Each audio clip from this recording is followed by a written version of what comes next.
မိဂလာပါကျွန်တော်ချစ်တဲ့အမိမြန်မာနိုင်ငံရဲ့လူငယ်လူကြီးလေးများကိုလေးစားပါတယ်နော်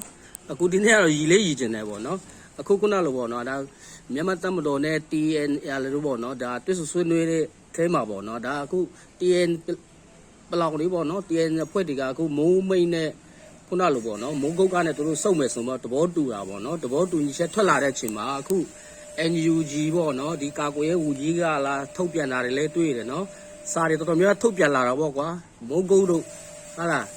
မုံမေးတို့ TN စုပ်ပေမဲ့သူတို့ကတော့အဲ့မှာအစွမ်းကုန်ကာကွယ်မယ်ပေါ့ကွာနော်အစွမ်းကုန်ကာကွယ်မယ်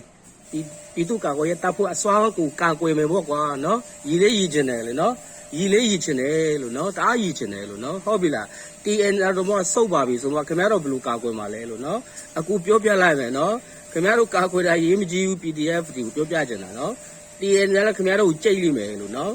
ဒီကလည်းမြန်မာတပ်မတော်လည်းခင်ဗျားတို့ကိုကြိတ်လိမ့်မယ်လို့နော်မျိုးကန်းသွားမယ်လို့မျိုးကန်းသွားမယ်လို့နော်အဲ့လောက်အုံနောက်မရှိရဲ့အနေထားလေးတွေနဲ့မနေကြပါနဲ့ဗျာနော်တော်ပါပြီဗျာနော်အဲ့လောက်ပဲပြောချင်ပါတယ်နော်မျိုးကန်းသွားမယ်လို့နော်ဘလောက်ကကြိတ်လိုက်မြန်မာတပ်မတော်ကကြိတ်လိုက်တာခင်ဗျားတို့တခါတည်းပြီးပျောက်သွားမှာလို့နော်ဒါပဲပြောချင်ပါတယ်ကျေးဇူးတင်ပါတယ်